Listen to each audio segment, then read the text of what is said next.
whole fake it till you make it thing, where you kind of lie to yourself until you feel like it's true and all this. I get it. The problem with that is that means you're building a new identity off of lying to yourself. The reason you have to tell yourself you're pretty in the mirror is because you don't believe you're pretty. And now you're telling yourself that your worth is in believing that you're pretty. I get it, because you want to feel pretty. But what's the deeper thing? When was the first time that you believed you weren't pretty? In 7th grade when Susie said XYZ. Well, does she determine how pretty you look? No. So when we're sitting in the mirror saying these affirmations that are essentially just lying to ourselves until we hope we believe it to be true, by the time you're confident, there's no reference point to go back to the truth because it started as a lie. Nobody's born incredible. People who do incredible things simply took the right steps. This is our journey. This is the hunt for incredible.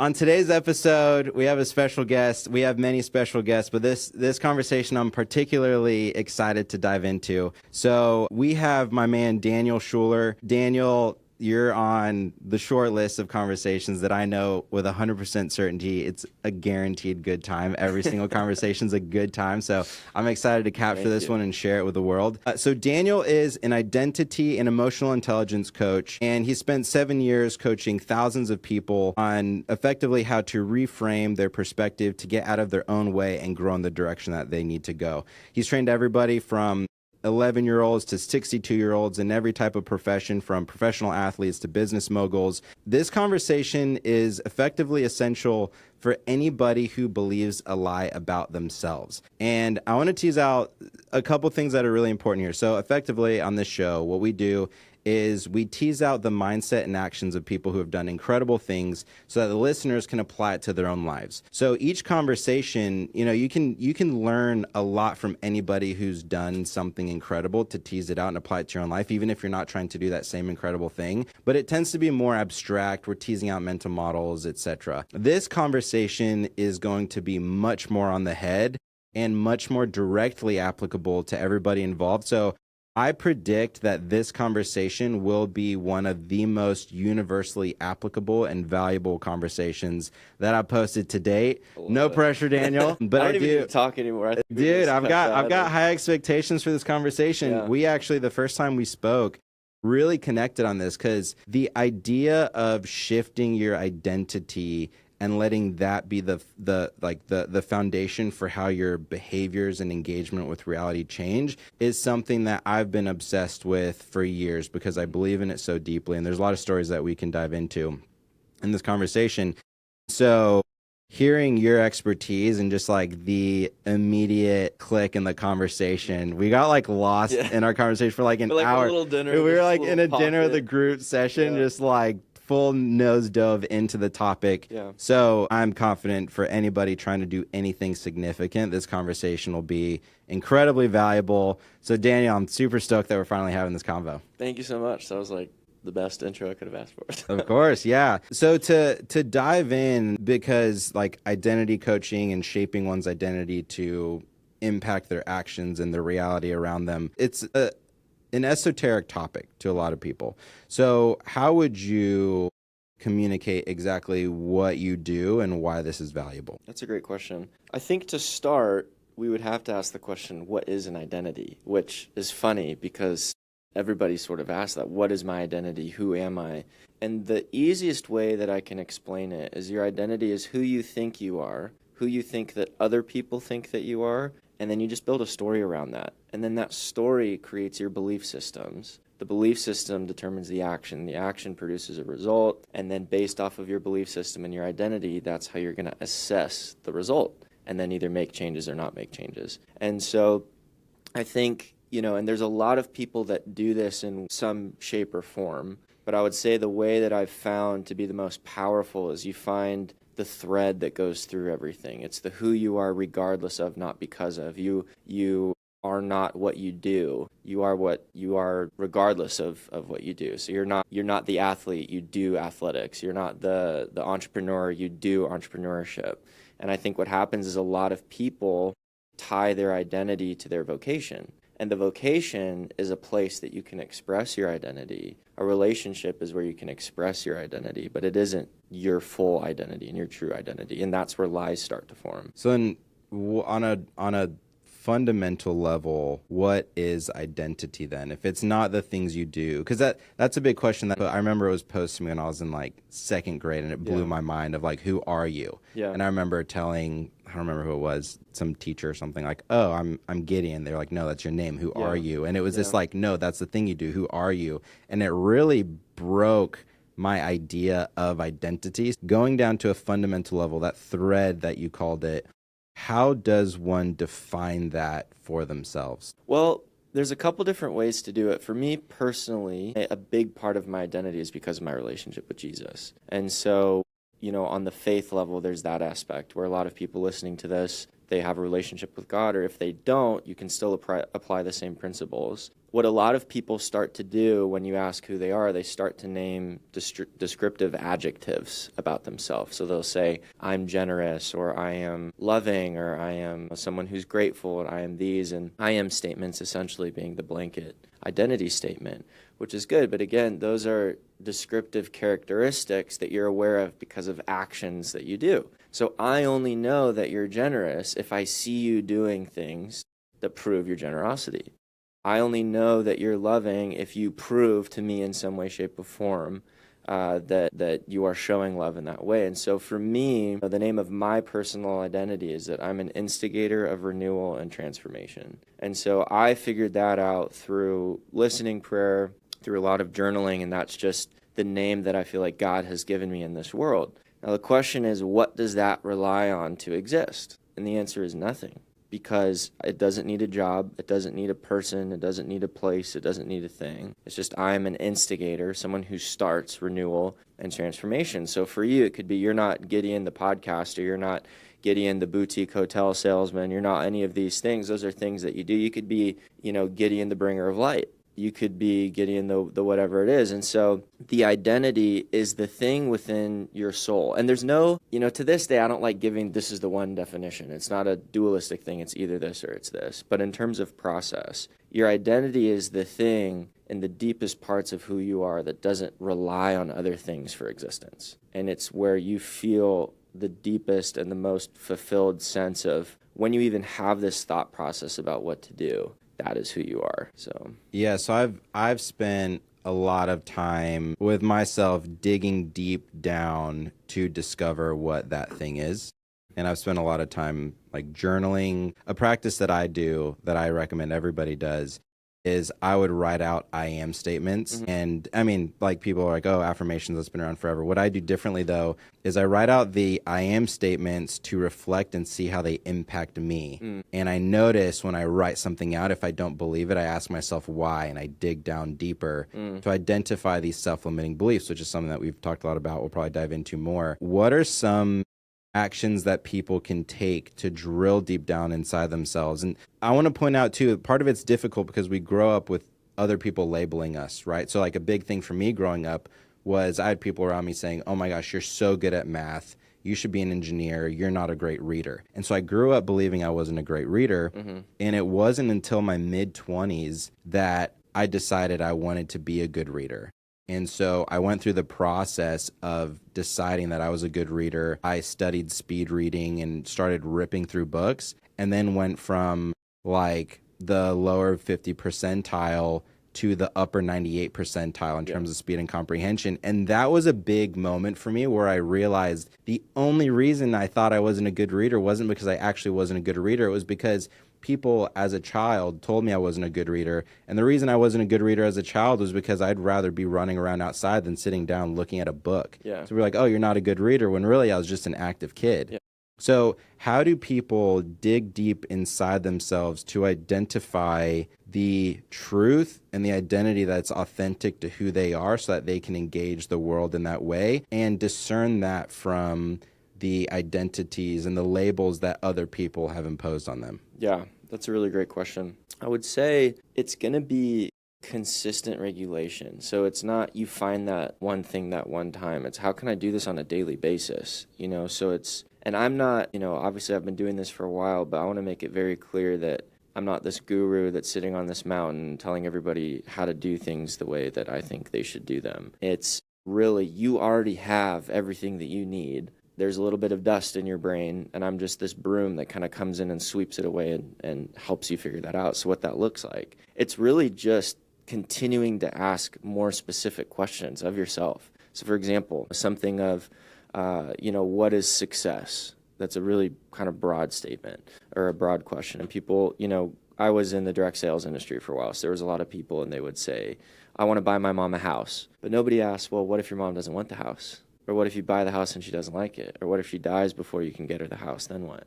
What would it mean about you if you bought the house? Is it about her, or is it about you being able to say something about your house or the house that you bought? So then the question there is, what would it mean if you bought the house? And when was the first time that you believed that buying the house for your mom would make you successful? And most of the time it'll be, well, when I was 8, my dad walked out on me and my mom was homeless. And so from that point on, I said, I'm going to buy my mom a house because that is the epitome of success. But as we get older, maybe there's different goals that we have, but because of how powerful that story is, that's where you stay. So the question that you could ask is, what would this mean if I did or didn't do this? So an easy one would be weight loss, for example. All right, so let's say someone wants to lose 10 pounds in a month or 2 months or whatever the case may be. And they're really motivated and they really want to, and they're setting all these goals, but they're just not doing it. So then they're sitting down and they're journaling and they're like, why am I not able to do this? And the why questions will often bring sort of irrelevant context. So if you say, what would it mean if I lost this weight? Well, it would mean that I could fit into my wedding dress, or it could mean that I could play catch with my kids, or it could mean this, this, and this. And then what would that mean? And then what would that mean? And what would that allow you to do? And what would that for you to do? So it's not, I want to lose 10 pounds. It's, I want to be able to go on a jog with my grandkids. And then if that's not enough, that means that it's still not deeply rooted enough. And so it's continuing to ask, what would it mean? When was the first time that I believed that this was the case? Because it's also just a definition. You're just trying to figure out the definitions that you have for things, right? And so thinking about the definitions that you have, asking where you got those definitions from, what would it mean if XYZ occurs? How would that affect me? Kind of to your point of because the other thing is, when did you first believe that you weren't a good reader? But in reality, you were actually a good reader in relation to how often you were reading. So you were reading at the level that someone who doesn't read reads at, And so, you're not actually a bad reader. You're a great reader for the fact that you don't read. But then when you start reading, you get better. Yeah. So where do these lies come from? And so those are and it seems really simple. And someone might be listening to this, going, well, it's not that simple because I've done that. And it's just, you're going to be really good at what you practice. And mindset is something that you practice. And the negative thought pattern is something that you practice. And the lie is something that you practice. So if you are currently in a position to where you're in a negative thought pattern and it's keeping you from doing something, you're actually in a good spot, because it means that your brain still has the power to get you to do or not do something. So all you have to do is think about, well, how long have I been in this pattern? 3 years. Okay, so in 3 years, I've been able to build up a system powerful enough to keep me from doing something. So now my next focus is building a system with that same energy on the opposite side to get me to do something. So your brain's working perfectly. It's just flipping the way in which it's functioning based off the story. This is such an incredibly powerful concept, and I believe it's so powerful on a fundamental level, because effectively what we're talking about here is the ability to reprogram who you are and to rewrite your story. Yeah. So when we had a conversation the other day, you mentioned we're only born with 2 fears: the fear of loud noises and the fear of bright lights. Yeah, so I do want to correct that super quickly, correct myself, because it's the fear of falling. The fear of lights is shown because it's the initial subconscious reaction to brightness, but that's not the actual fear. So I want to correct myself on that. So it's the fear of falling and the fear of loud noises. Okay. So let's just no, yeah. Like, oh, he doesn't. Yeah. No, let's continue that, because the conversation that we had is you're effectively born with these 2 fundamental fears. 100% of everything else after that is fabricated and created and hard-coded into, I won't even say hard-coded because it can be rewritten. It's learned behavior based on these external factors. Mm-hmm. So, for example, if you grow up and you see your mom freaks out when she sees a bug, and you think, oh, that I've identified a threat, that's a learned behavior. Now I'm going to freak out when I see a bug. Yep. Right? So it's this programming. And what we're talking about effectively is the ability to rewrite. Like, this is so powerful. I hope people are like seriously grasping the amount of leverage that they have over their own lives and who they become and the stories that they're able to write for their own lives based on what they're able to rewrite. Yeah. So who can you become if you can rewrite anything, right? Like, you watch people on TV and you think, oh my gosh, that person's so disciplined. They're in great shape. I wish I could be disciplined like that. You literally can be disciplined like that if you go through the process and believe, knowing that you can actually rewrite that. Like, you can change your relationship with food, with the gym, with reading, with business, your marriage, whatever it is. All of these things can be rewritten with the same efficacy that they were originally written. 100%, because you're the one that built it. So the reason that you are where you are is because of you, influenced by other people, but it's because of you. Because you didn't have to choose to accept what they said. Now, I want to be very mindful. Obviously, there's people that grew up in abusive relationships and abusive households, and they're like, oh, it's easy for you to say. You don't have to choose to believe it. But we're talking about someone who is years removed from a circumstance, who is stuck in the story. So the circumstance is a one-time occurrence. It's the story that lasts a decade, right? So you could talk to someone who was indeed a victim 10 years ago. But because of what that event did to their brain and because of what they started to believe about themselves, we are now sitting here 10 years later with the mindset of how they were affected 10 years ago. So I was having a conversation the other day with someone, and he had gone through something when he was 12, and he was trying to process it, and we just knew he hadn't been healed from that yet. And I said, well, here's the interesting thing. You're actually handling it really well for a 12-year-old. He said, what are you talking about? I said, well, we're going to act the age of the last thing where we weren't healed yet. So if you had this occur when you were 12 and you haven't healed, that means your brain's still 12 in that area. So as a 12-year-old right now in your brain, you're handling this really well. The problem is you're 22, right? And so as a 22-year-old, how would you look at this 12-year-old's situation? And then we start working from that point. And so it's really powerful because you will embody that belief system and then that story. And so you'll build, and I've said this on, I think, probably every podcast I've ever been on, but the whole my truth thing is such garbage. And I say that harshly because I want, not gently, but because how many of us have a truth that's built on a lie? So yes, everything that you're saying is true. The problem is it's coming from the first fabricated point of evidence. So if I'm in court and I'm testifying against XYZ and someone robbed a bank and blah, blah, blah, blah, blah, blah, blah, and then there's one guy that comes in and says, I actually have the only camera that was on the street that saw actually what happened. And it overturns the entire story. No matter how true that was up until that point, that one piece of evidence completely overrules it. So how many of us in our life right now are living out this truth, ignoring the one fact that actually changes the entirety of the story because the story's familiar, or the story's comfortable, or the story keeps us in self-preservation mode. And the other thing is, if we're outside of self-preservation, we have to take accountability, which is scary. And that's what fear of success is having to take accountability for doing well and not being able to say you're struggling anymore. Can you say, if you've been struggling for 5, 10, 15, 20 years, can you imagine a life where when someone asks you how you're doing, you don't always have to start with things are really hard right now? It's actually okay for you to be successful. You deserve that. But the belief is, no, I don't, because that's my story. I was raised in the hood. I was raised in the projects. I was raised in another country where English wasn't. Story. I have empathy, but I'm like, you're just telling me your story. We got to figure out the truth about this, So that doesn't take away from facts. I know I'm kind of rambling right now, but it doesn't take away from a fact doesn't equal eternity.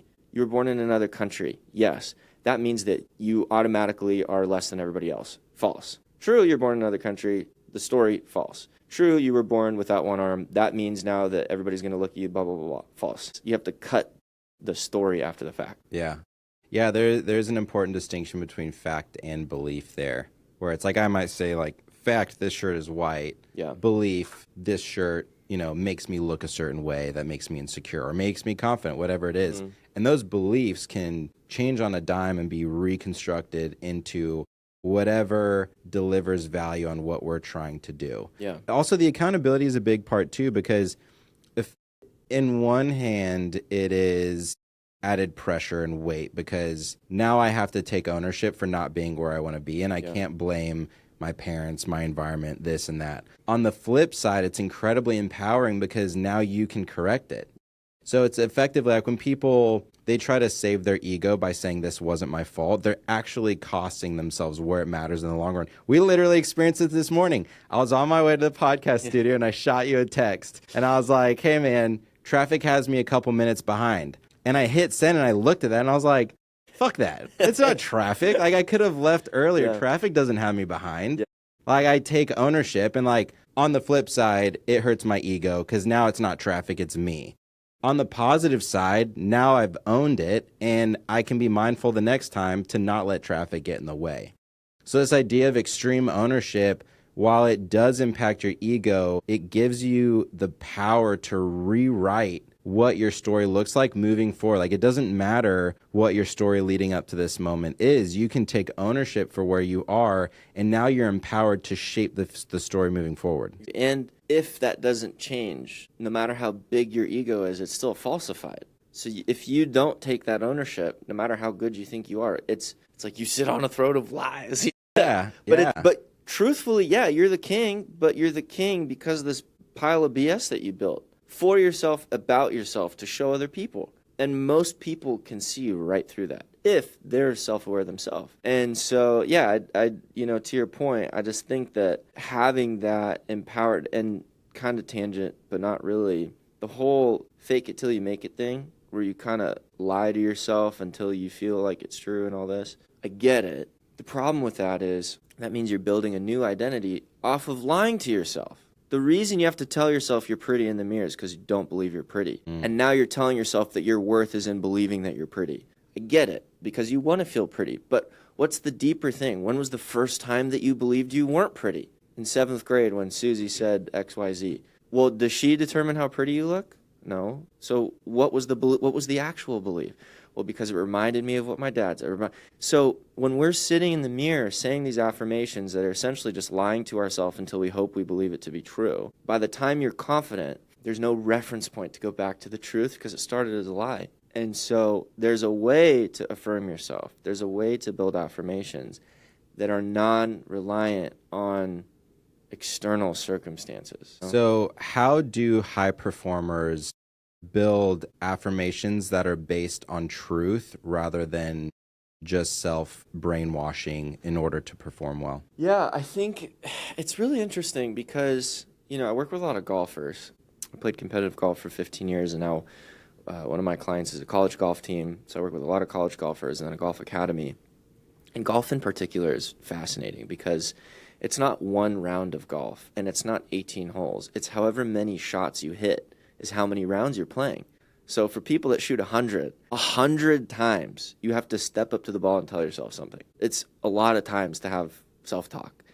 And so most of the time, the affirmation is just telling the truth about what you can control. So for example, with a golfer, they step up to the ball. What can you control in that situation? And someone the other day said, my emotions. I said, oh, really? You can control your emotions? Well, I want to. It's like, well, of course you want to, but what can we actually control? You can control where your feet are. You can control where your hips are lined up. You can control how you're gripping the club. You can control this. That is an affirmation of reality. And then what happens? You let go. And you hit. And then you evaluate. Affirmation can actually just look like action within reality. So for a baseball player, one of the guys I'm coaching is a professional baseball player. It's when you're getting on the mound, when you're getting ready to hit, what are the things that you tell yourself? A baseball player, or any athlete, are they going to be sitting there going, I'm healthy, I'm wealthy, I'm going to hit this ball so good? And so, no, they're grounded in the discipline that they have that led up to that point. What can I control? I can control my body in this way. So they're affirming what they know to be true in their action that they've done. You look at a David Goggins. His affirmations are, you're a piece of garbage and you're a weak little whatever and all of these things, and that works for him. But again, affirmations are really hard without having already had action that proves them to be true. So it's really just creating muscle memory, discipline, and habits around the truth. So imagine, and I was in the modeling industry as well, and some of the most beautiful people in the world think they're atrocious to look at. Some of the guys that are in the best shape you've ever seen in their life think they're fat. Some of the most beautiful women you've ever seen, they think they're overweight and they think they're this. And it's because of the story they've been told about this meaning. The most beautiful people you've seen are not here. You show up and they just exude confidence and they exude groundedness and they exude a disconnect from all of the things we think to be true. And you're just, I call it just getting sucked in. You're just sucked into who they are as a person. And you're not like, yeah, someone can be attractive and objectively look a certain way. But you have been around people and you've seen people where you're like, I just don't know what it is about them, but they just pull you in. And that has nothing to do with how they look. It's how they are. It's how they're being. And they have most likely done a lot of inner work, and they've disconnected themselves from whatever the heck this means to the world. So then it sounds like affirmations that are rooted in truth have to do with identifying things in your past that affirm what you want your future to look like. Yes, to a sense. The only thing I would say about things from your past is, like I tell my golfers, it's really hard to say that past is indicative of what's going to happen in the future. There might be similarities. So if I hit a ball out of bounds on one of my shots, that doesn't mean automatically, oh, the next one's going out of bounds because that's what I did last time. So I need to assess that. Now I can reflect and say, okay, did the ball go out of bounds because I was aimed there, or did I hit it this way? And then you can make these adjustments. But I think the other thing I do want to acknowledge is that when you think inherently about what an affirmation is, it's essentially also like proof. It's the proof that something is there. And I think that we are really good at negatively affirming ourselves, which is why we have to do the positive affirmations, because we've affirmed ourselves negatively. So it's like you look in the mirror, you're like, oh, I have a muffin top, therefore I'm. And the only reason you have to say that is because you said you had a muffin. You don't have to give a law unless it's being done. Like in the Old Testament, it says, don't commit adultery because you're committing adultery. Don't do this. You're not going to say don't do this unless someone's doing it already. So I'm not going to say, hey, you're worthy unless I think I'm unworthy. I'm not going to say, hey, you're actually in really good shape unless I don't think I'm in good shape. So you have to know what all of the false beliefs are first, where they came from, etc. But that, again, will tie into the story, and the story rewires your neurons and your patterns. And that's why when you ask someone a question that's outside of their standard pattern of language, they don't know how to respond. So when someone says, gosh, I just lost the words, it's because they don't have any words outside of their pattern. And they're trying to reform their pattern to respond to you because you've broke them out of their pattern. Tony Robbins talks about this all the time, which is why, sometimes he'll be, at his seminars, he'll be talking, then he'll just cuss because cussing breaks the pattern and it's this big, massive shock to people or whatever. But you think about how many language patterns we have. We have a gym language pattern. We have a grocery store language pattern. We have a podcast language pattern. We have a wife language pattern. We have a kid. We have all these different patterns that build these belief systems. And so when you think of these affirmations and the importance of them, and knowing that whatever you believe, not whatever is true, whatever you believe to be true starts to become a pattern. So when you look at it instead of truth as the pattern, where did the pattern come from? Is it helping me or hurting me? If it's hurting me, how can I get it to help me? It's just reframe. And that's what self-regulation is, being able to do that on a daily, hourly, minute-by-minute basis. Hey, quick pause here. If you're getting value from these conversations, it would mean the world to me if you took 10 seconds right now to leave a 5-star review. Each review directly helps us reach more people who can benefit from these incredible conversations. And if you're looking to buy a hotel or invest in one of our deals, or even if you just want to say, hey, you can send us an email at hello@thehuntforincredible.com. We'd love to hear from you. Now back to the show. So then help me break down how my process can be improved then, because what I'll do is I will write down affirmations that I almost to see if I do believe that it's true. Mm-hmm. So like I'll write down, I believe I'm a juggernaut and I'm unstoppable when I have clarity and purpose. Yeah. And I write that out and I reflect and I think like, oh, that's valid, because there have been times in my life where I literally could blitz through brick walls, but because I had clarity and purpose. So I'm like, okay, cool, check. And then I'll just give you a perfect example. There was one time, so I've been thinking about starting a community to help people buy boutique hotels for a while, but I've been so focused on actually buying them. Which is so awesome, by the way. Dude, but I was so focused on actually buying and adding value to these boutique hotels. I was having so much fun. I was like, I'm just going to do the thing, and eventually I'll get around to the community, whatever else. And then I came to kind of a fork in the road where it looked like internally it was close to time. And as I was writing out the affirmations, I wrote out something to the effect of like,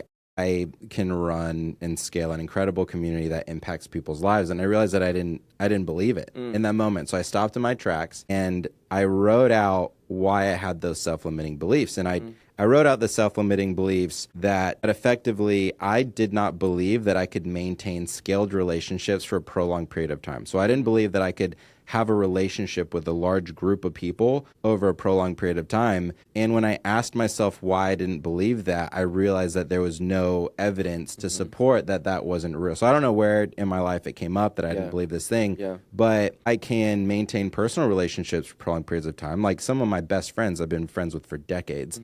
And I can have scaled relationships. Like I love podcasting. I'm in my DMs all the time talking to people about hotels that are following my page and everything else. And so there's no reason as to why I couldn't maintain those scaled relationships for prolonged periods of time. And it was at that moment that I felt like this brick wall that I was up against, just I touched it and it fell over like a sheet of paper. And it really clicked for me in that moment that that is a self-limiting belief. And it was from that moment forward that I did believe, oh, I actually can maintain scaled relationships for prolonged periods of time. Because when I look back, like I can see evidence of that. So what are some ways that I can adjust my process into being more effective around shaping and rewriting my story? I mean, I think you did a pretty good job there. I think one of the biggest things that you brought up, and I've said this before, is most of us would make really, really bad lawyers. And the reason being is because as a lawyer, you need evidence to make a claim. And a lot of us will be told claims or make claims that have no evidence to support the claim. But then we will give a verdict and we'll say, guilty, not guilty. Where's your evidence? Well, I don't need any because I just know it's true. But then the guy from the corner gas station comes along. He says, hey, you forgot about this video. Yeah, but I already said they were guilty. So they're already there. They're already stuck. I'm already this. Like, it's a lot of work to go back and try to. So number one, it's the willingness to want to know. The truth is seemingly simple, but a lot of people listening to this are terrified of what they're going to find. And I can empathize with that a lot because the truth is really scary. The truth could end your relationship. The truth could expose you for being a fraud. The truth could out you. The truth could cost you millions of dollars. But it frees you to truth. So the truth sets you free from the lie to the truth to life. So you're not just free from something, you're free to something. So in terms of your process and other people's process, I would say doing what you did with that intention, you're wanting to find the truth. A lot of people seek the truth looking for the lie to stop looking for the truth. Whatever they're looking for. Like, see, I told you. And the guy's like, I still have this footage back here. You just have to come up to me because I'm the last person in the court and you can't leave until you look at this video and you have to come to terms with yourself. And the truth, we often believe, will bring shame, guilt, embarrassment, fear, all of these different things. And then we have to go, well, where was the first time or when did I learn that the truth was shameful? Well, when I had to tell my parents I stole the cookies, or and I remember, being chastised, or whatever it is. It's always just a story. It's just the story that you're continuing to tell yourself. And again, it's because of facts that have happened. Again, I would never take away someone that was a victim of something. Yes, you are a victim, but you are continuing to victimize yourself. You are taking an event and making it an action. You're making it a story. You're taking a one-time occurrence and making it perpetual. You're making it your identity. And so in terms of that process, look for the evidence of the thing that you are claiming. I am incapable of doing this. All right. Was there ever a time where you were capable? Yes. Immediately nullified. All you need is one piece of evidence. It has to be beyond reasonable doubt. Okay, I am unable to maintain long-term relationships. Have you ever had a long-term relationship? Yes. False. Okay, I am unable to make money in my business. Have you made more than $1 in your business? Yes. False. Look at the claims you're making every day about yourself. I am unwanted in my community. Have you been invited to something that you've said no to in the past month? Yes. False. You are wanted in your community. You said no. So it's uncomfortable because what do we have to do? We have to take accountability. So it's the process. Your actions of your process are amazing, but it's the willingness and the desire to actually want the truth, the desire to keep going when it gets difficult, And knowing that whatever it is you're looking for, whenever you do find it, actually sets you free to whatever it is, which kind of takes us back to identity.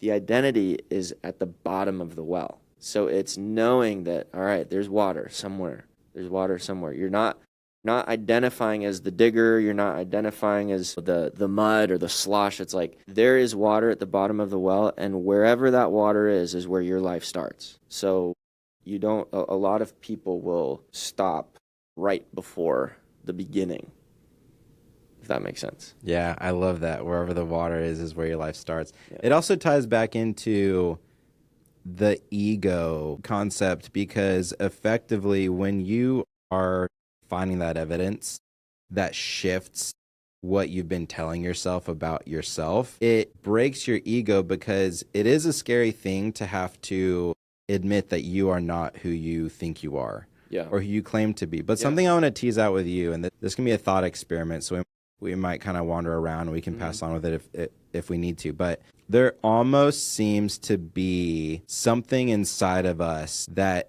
is a litmus test for truth, or like an internal compass. And then there's our prefrontal cortex, which perceive stories and narratives in which we extract meaning, sometimes incorrectly, right? So we're like, oh my gosh, I'm fat. That's like a prefrontal cortex belief. It's a story that we have on repeat, that we anchor in our identity. But it's not until we deconstruct that and look deeper inside ourselves to see and find what our true identity is, and like break away this outer shell, so that what is inside, like you said, you are an instigator and you catalyze change in people. Like there's, like everybody has that thing inside of them of what they are. And then we layer on over our entire lives these beliefs that are fabricated by our prefrontal cortex. What are your thoughts on that idea of almost those two brains, or those two knowledge sets, and how they interact with each other so that you can get the most out of what that authentic inside, like internal compass is what I call it, what that is? Well, we're about to get into the spirit. So obviously for me, the biggest part of that is how God and I communicate in my relationship with Jesus. And so it's, what do I say about myself? And then what does he tell me about myself? So it's this concept that I live on day to day that I learned from a guy named Jamie Winship. And it's just confession and repentance. And confession is not saying you're sorry. It's telling the truth. If you're in court and you robbed a bank, you don't say, I'm so sorry that I robbed the bank and I wish it. It's the truth. The confession is, I robbed the bank, period. So I can say, God, I believe I'm worthless. I believe that you love me, but I don't see it. I believe that you have a good plan for me, but I'm doubting it because I don't see it here. I believe that you love me, but I feel abandoned. That's what I believe to be true. That's my claim. What do you say the truth is? And then for me, it's usually, I'll feel something in my heart, or I'll hear, when I say hear, it's not audible, but it's like a thought. And then in the scripture, it's, I remember as I was coming more into relationship with Jesus, I remember wanting to know everything. So I came from a very theologically structured background. So I knew I have a lot of theological knowledge. And as I was starting to get close to the Lord, I wanted to know more. So I was studying apologetics, I was studying Islam, I was studying Catholicism, I was studying all of the religions and Christianity so that I could know everything. And then I remember praying and saying, God, what do you want me to know? And he said, well, you know about me, but you don't know me. And there's a big difference. We talk about this with celebrities. Let's say I love Cristiano Ronaldo. And I know his birthday, I know his height, I know his stats, I know his this. I know his family has this and this and this. And I show up to his house, and I say, Ronaldo, it's me. And he goes, who the heck are you? I don't know you. Oh, you're one of those guys that knows everything about me. Go away. And so I just remember being in that moment and saying, oh, he's speaking. He's not condemning me. He's speaking truth to me. So he's saying, you know a lot about me, which is great, but you don't know me. So what does it mean to know me? And then I just started going through the Bible and what does it actually mean to know the Lord? So in terms of those voices, for me, it's my voice of Daniel versus the voice of truth from the Lord. For someone who might not believe in, and I want to be, again, very clear, that is not religious. It is not a religion situation. It is a relationship. And so those who might be curious about God, don't look to religion or man to build a relationship with God. Look to God himself. And a lot of these thoughts that you have about yourself is actually the Lord knocking on your door saying, hey, let me in, let me in, let me in. And so in that day-to-day, I would say to keep it easy, because we could do a whole entire podcast just on the Spirit and on the way God speaks and moves and all this. But for the people who are like, they tuned out the second they heard God, this is for you. So if you're still with me at this point, this is great. It's the concept of this pendulum where you're going from the previous truth that's built off of the lie to the truth that you know is where you're leading to. Everybody inherently knows what the truth is. They really do. And I'm giving people credit. I'm not condemning them. You know what's true. Why aren't you doing it? It's, you know what's true. Why aren't you doing it? The tone is completely different. And we don't give ourselves enough credit because we've I don't even know if that's a word, but we just put all of this crap on top of it, and we make it impossible for ourselves to find the truth because we're scared of what freedom looks like. And so when you hear the truth doesn't have to yell to be heard. It's the still small voice of like, hey, you can do this. Is it easier to believe the lie, or is it easier to believe the truth? It's easier to believe the lie because it's so much more common. That's why you can give a talk, and you can have a pastor who gives a sermon, and you can give a concert, and whatever it is. You have 100,000 people say, wow, that was so good. One person comes, you're like, and they say, that was the worst talk I've ever heard in my life. What do you hang on to? Hang on to that one. Because deep down, there's part of you that was afraid that someone would think that about you. And then you hold on to that and you start processing. Unless you're disconnected from the external. Everybody has their right. Nobody has to sit and listen to this. If someone says, wow, he has no idea what he's talking about, that doesn't automatically mean I have no idea what I'm talking about. But I have the option to go, wow, I must not know what I'm talking about because this one person told me that I didn't. And that would be one of those voices that's tapping into the part of myself that's self-destructive, that's self-preservation. Oh, one person fact-checked me and I was wrong, and so then that means that I have to be really careful in the next podcast I go to, and that revokes all of the 7 years I've been working with these people, and that must mean this about me. That's the lie narrative that I've built. And so I listen really intently, obviously for me with my faith, but with anybody else who's listening. There's a really loud voice that you probably hear most of the day, and there's a really soft voice that you hear sometimes. Pay attention to what they're saying. And if you have to pull into that soft voice to say, wait, what did you just say? About, wait, I'm worthy. That's outside of my pattern. So I'm breaking my own pattern, which must mean this. And okay, so what would it look like to, okay, maybe that's not. And then the loud voice comes in and says, ha, you thought. But then you're sleeping and it comes again and says, hey, I want to remind you about this. And it's incessant, but we ignore it because the loud voice drowns it out. Yeah. And also the way you get the soft voice to be louder is by taking action on that soft voice. So it's not just it's listening quietly and noticing when those things come up, but then it's taking action on top of that. So I have a model that I've been meditating on for a long time. I'd say the last 4 or 5 years, and I'm religious also, but this can be applied to anybody who's secular. I'm of the position I never tell anybody what the direction to go. Mm-hmm. I tell them to listen deeply to that compass and take action on that compass. And I believe that internal compass will lead people to where they need to go. And so I believe in aligning 3 things. Number 1 is you align your actions with that small, quiet voice that's inside of you. Mm-hmm.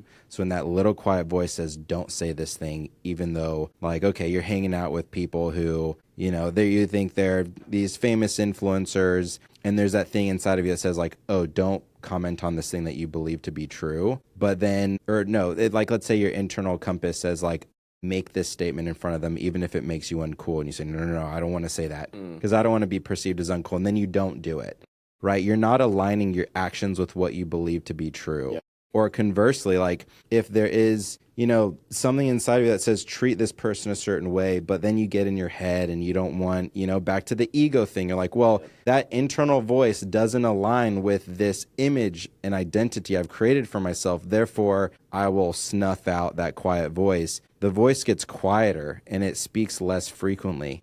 But so it's critical to align your actions with that internal belief, whatever it is, and you listen to that wholeheartedly. The last 5 years, I've been really focused on what is my gut saying? What is that internal compass saying, and taking action blindly, right? And there's a difference between your gut and your intuition, and impulses. Your gut is steady, calm, focused, consistent. Your impulses are erratic, frantic, emotionally driven, right? So like that's in your psyche. Totally, 100%. And so aligning your actions with your inner compass, and then the next step that I follow is aligning that compass to the will of God, which involves studying the word and diving down and truly understanding, how should I conduct myself? How should my compass align to true north? Yeah. Right? Because like you have your compass, it's impacted by the magnetic fields of the earth, but is north actually pointing north? Right, so everybody has an internal compass they need to listen to. That's step number one, by aligning it with their behaviors. Step number two is making sure that your north points north, and whatever you consume, whatever you saturate your mind with, whatever you meditate on is going to zero in that north, and you want to make sure that it's pointed to true north. So those are the three things that I obsess over aligning. And even talking to people, whether they believe or not, it's like, do whatever you want. I'm not in charge of how you engage the world, but I do recommend everybody listens closely to that inner voice and they align their actions with that.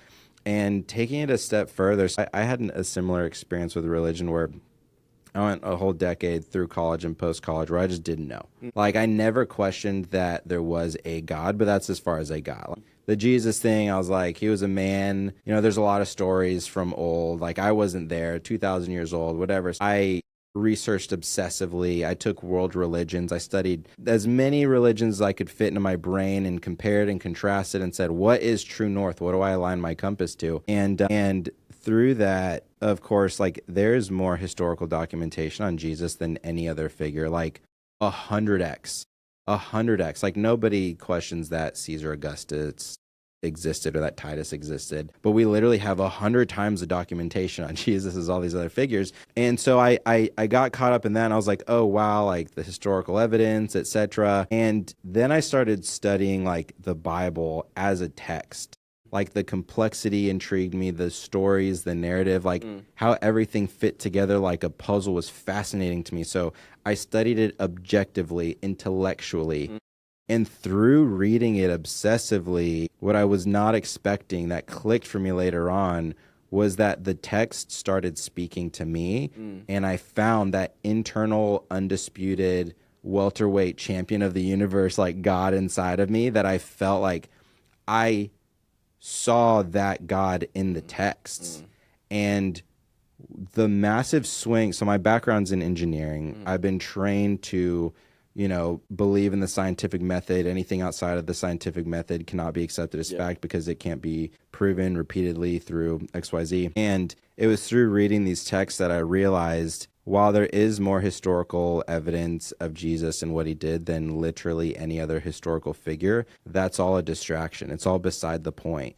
Like, the point is, you have a compass inside of you, and if you follow that compass deeply, what happened to me and what I believe will happen to many is you follow that compass and you start seeing God places, and God reveals himself places. And then after that, you can't help but see it. It's like, if I see someone hit their wife, I don't choose to believe whether or not they'd hit their wife. Like, I saw it. I can't unsee it. Like, it hit me. That is what my compass inside actually points to. And so reading the text, it stood out to me that, like, it doesn't even matter if these stories are scientifically documented, historical based scripts. Like, what matters to me is that I read the word and the word started to read me. And that's when it hit me. Like, there's something in here, like, the thing that's inside of me, I see in these texts. And that was a massive, massive swing to me. So that's why I always tell people, like, dude, I don't know what your compass points to. I'm not going to tell you what it should point to.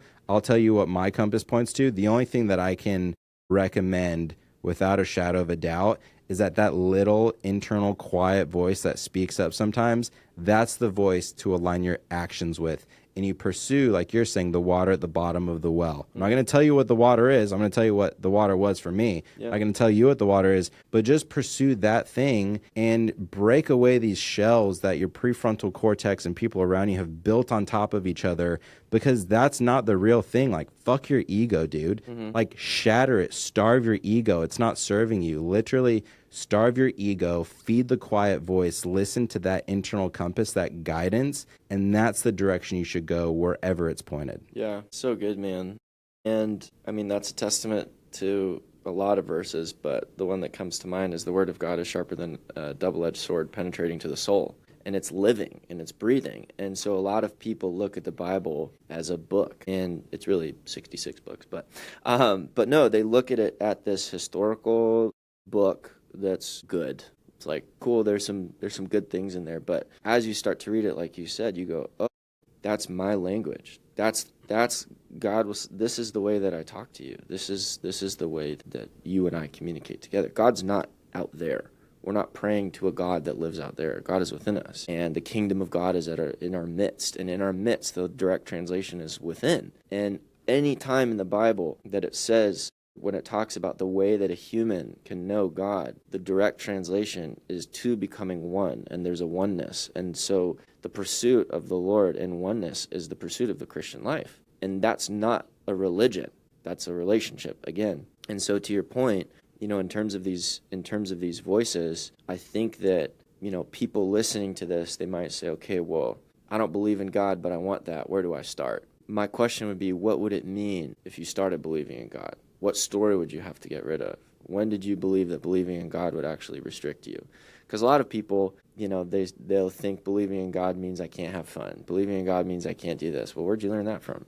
I'm not saying it's true or not, but there was a point in time where you learned that following God meant it was okay to commit adultery, where it was okay to slander people, because guess what? You can't look at a man or a mankind all the time as a representation of God. And a lot of people listening to this right now, their definition of God is rooted in what they've seen man do, claiming to believe in God. And that's what taking the Lord's name in vain means. It's not cussing. It's doing anything in the name of the Lord that the Lord would never condone. It's the same thing. If I know that you're a married man, you're faithful, you're a hard worker, you're all these things, and I meet a group of people, and let's say I'm nothing like you, and I'm a big partier, and I'm going out, and I'm doing coke, and I'm doing drugs, and I'm doing this, who would have a great time here is Gideon. I'm taking your name in vain, because I'm presenting you in a way, activities and actions in an environment that you would never be okay with. And so I would say that, how do you hear, people could say, oh, how do I hear the voices, or how do I discern the voices? I would say the first thing is acknowledging that they're there, acknowledging that they are indeed voice. It's, we don't get specific enough. You will get as specific as you want to. That's it. So if your belief of God is that he is some genie and there's a guy that died and now you get to go to heaven, that will be the depth of your faith because you believe it to be true. And so any belief that anybody has right now, it's real to you because you believe it to be true, right? And so asking yourself, what do I actually hear on a day-to-day basis? What am I hearing? What are these? Starting to be attentive. We are built and primed to function at a very high level. And so I made a video on this the other day about what actual freedom is. And freedom comes from restriction, right? So if you want to be free in your marriage, you got to take away your individuality. If you want to be free to do this episode with me, you have to restrict your schedule so that we can block off an hour to do this podcast. So true freedom comes from restriction. In the same way, freedom to follow Jesus comes from restricting all of the things that the world offers. Don't be conformed to the patterns of this world, but be transformed by the renewing of your mind so that you may be able to discern the will of God. That is the verse that my identity is built on. Well, what are the patterns of this world? Whatever the world says to be fun, whatever the world says to provide this, or that, there was a time where I learned that world equals freedom. The truth is that restriction, based off of the person who created the universe, left us the compass, saying, hey, I created you perfectly in my image. If you live in this way, you will experience me fully. You will experience life fully. I'm not telling you it's going to be easy. I actually promise you that there's going to be struggles, but you'll always have strength in those struggles. I'm not going to promise that you're going to live an incredible life with all these amazing circumstances, but you're going to have me, and you're going to have freedom, and you're going to have true love, and you're going to have all these things, but it's going to require restrictions in your life. And it's the one person and the one religion on the planet that requires surrender instead of pursuit in terms of what you have to do. You can't earn it, which is a blessing. If I had to earn it, I'd be screwed. It's receiving grace and then the pursuit of the Lord and that life within grace. It's not, all right, once I do X, Y, Z, then I'll qualify. You're never qualified. So it's all this pressure off of, wow, I just have to receive and believe and confess that Jesus Christ is Lord, and that's the baseline. Yeah. Anything else? Dude, it's literally to tie it back in and then add like a secular layer over it for continuity. It's literally the same theme that keeps coming up in our conversation around the shedding of the ego.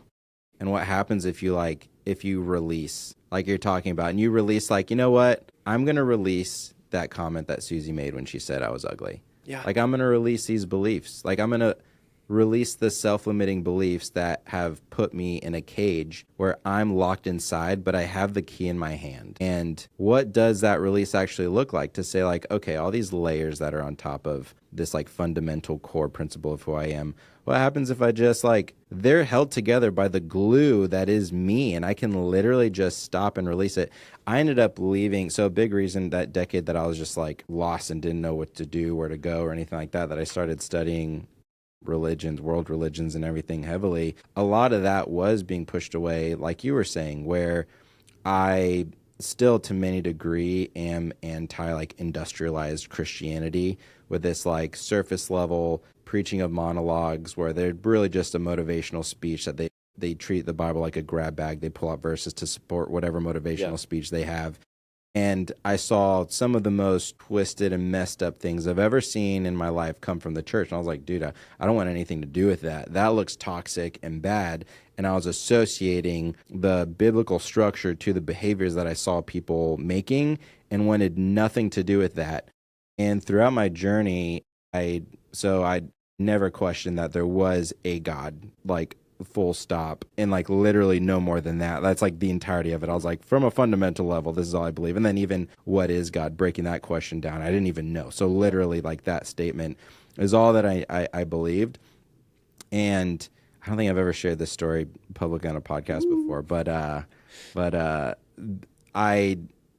I went through this process of my journey and like rebuilding what I actually believe to be true. Stopped going to church, didn't like subscribe to any of that stuff, was like, screw all that. Yeah. And just like rebuilt from a foundation of like, I believe God exists, rebuilt what I believed. And through that process came to a point where I did believe the God of the Bible was the one true God, but I still didn't subscribe to like Western industrialized Christianity. I still to many degrees don't. And so I had a dream where I was walking on the sidewalk and I was talking to somebody and I was telling them like, oh yeah, you know, I believe in Christianity, but I don't believe in the church. So like in terms of calling myself a Christian, like I believe that Jesus is the way, but the term Christian has a lot of baggage that I don't like to associate myself with because it comes with, you know, it's whole branding of the Western industrialized complex that I don't agree with. And I was explaining this to this person on the sidewalk. And then all of a sudden to my left,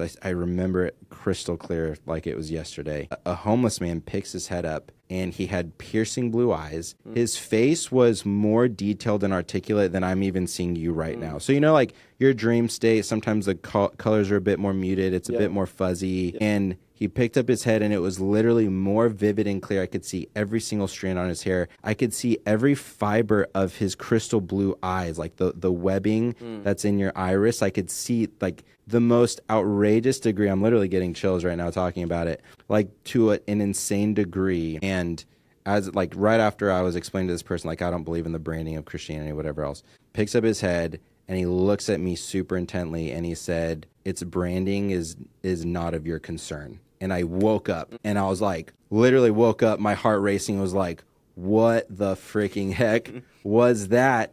And it was so piercing to me. I woke up at like 2 a.m, stayed up the rest of the night just meditating. I was so impacted by this experience. And basically what I pulled out from it was like, quit hiding and saying you're not a thing that you are. Like, show people what it actually means to be that thing. Yes. You know, and it's because this whole time I was like, oh, I'm a Christian, but I don't want to say it, not because I'm ashamed of Christ, but because I don't subscribe to the baggage, right? And I felt like this homeless guy was like, its branding is not of your concern. Yeah. Like, quit worrying about the baggage and the branding. You are who you are. You believe what you believe. You stand in your truth. You share with people what your experience is, what your beliefs are, what you know to be true, and that's it. Yep. Whatever baggage they slap on you, that's on them. So, like, communicate. You can rebrand it. You can rebrand it, Yeah. exactly. And it's like, I mean, that whatever was it, Michael Jackson, be the change you want to see in the world, Yeah. or whatever. Like, yeah, like express what you believe to be true. Follow that inner compass, and don't worry about the outcome or the repercussions or what the implications are, what the branding might be. Yeah. Like, you are what you believe to be fundamentally true, like not the fabricated identity that you've built on top of the fundamental truth, but like deep down inside, that thing that is your internal compass, that is you. That is you, and you build truths on top of that, and you need to do it without any shame and just come out, step into the light, and like let the light show you for who you are. Yeah. And even that, the reason people don't do that is because of what they believe. So then the question, let's say you're guiding someone and you're like, you can do all these things. They're like, I don't know if I can. What would it mean if you did? If they can't answer, then, what they're holding themselves back from that fear of like, well, being in the light means I have to act according to what I've said. And again, it just comes to that accountability and self-preservation and all that. And so I think, again, kind of going back to the voices, and in this case, it's a really good segue too, is your voices mostly are going to be either self-preservation or progression.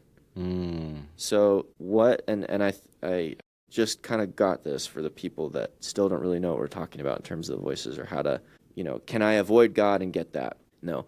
But but what I would say is, what voice is keeping you in self-preservation mode? So, hey, don't do that because you're going to look stupid. Hey, you should stop pursuing that business because what if you fail and then your family's going to think blah, blah, blah, blah. Progression. So is this voice guiding me to self-preservation, which is our own voice, the voice of the enemy, or is it guiding me towards progression and fulfillment and freedom to act within the confines of what I want to do?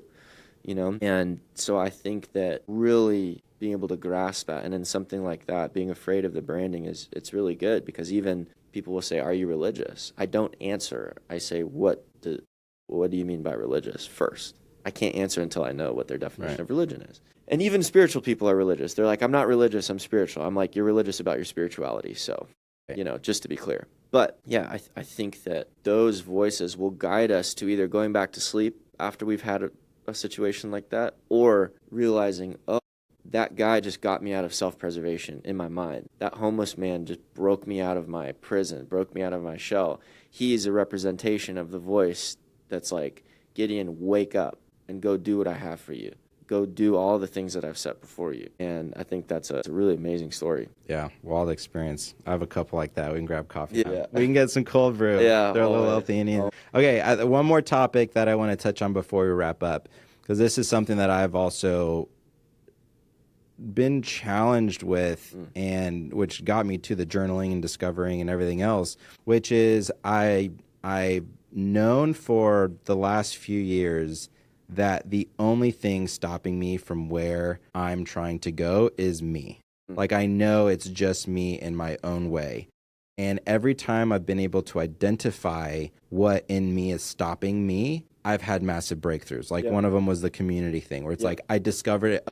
That's a self-limiting belief that I didn't know was there until I identifying it by noticing, oh, I don't actually believe that statement to be true. Like my like inside was like, oh, you don't believe that to be true right now. It doesn't mean it's not true, but you don't believe it to be true. It was almost like my compass was calling out my brain. Yeah. And so I'm constantly searching for those self-limiting beliefs, those truths that, quote unquote, truths that are not actually true, like I'm fat, I'm ugly, whatever. How can identify those things if it's not at the surface value, where it's like, look, I think I'm doing most everything right. I can't find the thing that's slowing me down, but I know it's me that's slowing me down. How can high performers identify what inside of them is keeping them from their own way? That's a really good question. I would say looking at the habits and the beliefs and asking, if continued, where will I end up? So if I was to give someone the blueprint that I'm currently functioning from, and I say, here you go, do all the things that I'm doing and believe all the things that I'm believing, and you'll end up here. Where is there? And if there isn't where I want to be, look at where the gap is. So one of the things that kind of helps, again, pragmatically, to get you out of your emotional state as you're evaluating, is looking at the reality of the situations. Is it that, going back to obedience, is it that you don't know, or is it that you won't do? So do you actually not know what to do, Or do you know what to do and it's terrifying? Both answers are okay, but the truth will help you know what to do next. Because if you don't know what to do, then you've got to find the facts to figure out what to do. But if you do know what to do and you're not doing it, then you have to go, again, what would it mean to do and what is holding me back from not doing? And think about it really. What is holding me back from not doing? Is it resources? Is it motivation? Is it somebody else? Is it this fear? Is it money? Is it whatever? And it keeps it pragmatic and it takes away, because a lot of us will do these evaluations very emotionally. I would encourage people to, I just kind of thought of this. Don't set goals when you're really, really excited, and don't set goals when you're really, really sad, because you will set them according to what you think you need or can do based off of this big emotion. And then you go to do them in more of a homeostasis. Like, what the heck was I thinking setting this goal? You finish a workout and you feel amazing. You're like, all right, time to go, train for the next Arnold bodybuilding competition. And that's not actually what you want to do, but it's the chemicals in your brain is like, let's do, which is great. Take advantage of that when it's there in terms of action. Or when you're really low, you're like, okay, I have to do all of these things, because you're compromising for something, or you're like, okay, because I feel like crap, I have to then do this kickstart and I have to do all these things. And so I think in terms of, remind me of the question one more time, what can high performers do to find these things that are holding themselves back? How to identify those things? Yeah, I would just say, number one, knowing that they're there. And that sounds really dumb, but you're going on a journey for something that exists. And a lot of people won't find it because they're not looking. So they'll look for the thing that affirms the story. So, all right, as I start this journey, am I willing to find something that I don't like, but that's showing me where I'm holding myself back? Why are you not seeing success in the gym? Well, because I sleep in every day. Is it because you're not seeing results, or you're not putting yourself in a position for results to make themselves known to you? Why am I, again, the why. People say, well, why am I not making money in my business? Okay, well, what money-making activities are you doing every day? Well, none. Well, that's why. So again, it's not that you're not making any money, it's you're not doing anything that generates money, which means you're making the exact amount of money in relation to the work that you're doing. So that's a good thing, because it means that whatever you do produces the action that comes from your fruit. So if you don't like the fruit, look at what seed you planted. If you plant an apple seed that you think's an apple seed and you get pears, the problem is not with the pears. It's with the fact that you planted an apple seed and you didn't know you were going to get an apple tree, and now you don't know how to look at the fruit. And so I think that knowing that there are things to identify, and again, this humility of, am I willing to completely break free of the prison that I put myself in? You are exactly where your story has gotten you. So you are in this position because of whatever it is that you believe. And someone could say, well, you don't understand, Daniel. When I was 15 and my dad told me this, it really hurt my feelings. And ever since then, have you ever heard that? Ever since then, I just haven't figured out how to. So a fun question I like to ask for people that say, there's no way out, or I don't know what to do. I usually just say, well, if you did know what to do, what would you do? And then they start thinking about what they would do. And then they tell me, and I say, well, just do that. Yeah. Because he just told me. So it's just that knowing, and, again, I say this a lot, but it's the seek and you will find, even if it's not there. That's how powerful your mind is. So I can get you to experience a really negative feeling in your body right now by taking you back to a negative memory that you've had. We're in this podcast studio. I can get you to feel a really amazing feeling in your body based off of a really incredible experience you've had. But we're in this podcast studio because of where your mind goes. I can look at this studio and I can say, wow, this is so beautiful. It's got this nice wood. It's got this nice lighting. It's got this. Or I can say, oh my gosh, this carpet, really? This is so ugh, and this and this. And both are true. So it's just what I'm focusing on that's going to make it my reality, which then produces the actions and XYZ. Yeah, some of the biggest breakthroughs I've had in my business have been from like having forks in the road, not sure how to allocate my time or resources, or just having a challenging time making a decision or figuring out how I would do something. And I'll literally go on a walk, or I'll close my eyes and imagine that I'm 60 years old reflecting on the journey and ask myself, like, how did I do it? Like, what did it look like? Yeah. And what would it look like if it was easy? Like, I just cruised through that. What would it look like? And literally, there have been challenges that I've meditated on weeks at a time, just hitting walls, thinking like, man, how do I get past this? How do I work through it? I try this a little bit, try that a little bit, and I'm just like stuck. And then I'll run that exercise and like, boom, breaks free. Literally within seconds of that exercise. And it's like the path is is illuminated. Yeah, because we'll focus on the obstacle and then we'll enhance it. And the other thing that I'll encourage people with is in terms of figuring out how to make these changes, you are the one that created the problem. But you can't, like if I crash my car and it's totaled, I can't expect to get back into that car and drive it out of the ditch. I have to call a tow truck. So as I'm doing this work, I can't go back as the same person I was when I created the problem I'm having. I have to know there's transformation here. For me, it's, Lord, show me how to look at this because I've been here 15 times and I can't see it any other way. And he'll literally go, did you look right? So it's like a fly that's running into a window over and over and over again. And if it just moves 1 inch to the right, the window's open. The problem isn't that there's no way out. It's that you didn't move. Move. Yeah. Obey. Do the action. Be okay with making mistakes. The mistakes don't define who you are as a person or your ability to make decisions. You say, oh, that didn't work. Now I know next time I have a base to go from. So if you're going to the root of the issue as the same person who created the issue, all you're going to find is the issue. And then you're going to be really confused. But if you go, all right, what would a transformed mind, how would a renewed and transformed mind look at the thing that I'm trying to break free from right now? Love that. So at the Hunt for Incredible, we believe that questions are the answer. Yes. So what question do you believe people need to ask themselves to have those transformative experiences and breakthroughs? Number one, what's the biggest lie that I currently believe about myself? And where did I learn it? And what's the truth? That's kind of a 3-part, because that question will lead to those 3. So it's what's the biggest lie that I believe about myself? And what would the truth allow me to do? And it's really that simple. And you can do that all day. So if I'm going into a meeting and I start to get really stressed and I have performance anxiety, this is really good for people with performance anxiety.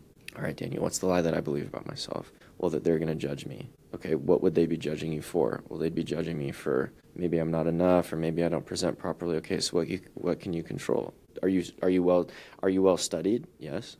Did you prepare properly? Yes. The other thing is you might just not have prepared properly. So it's not about your worth, it's that you didn't prepare, which is good. You have to know, you can't go in there and say, oh, they judged me. You have to say they responded properly to the effort that I put in.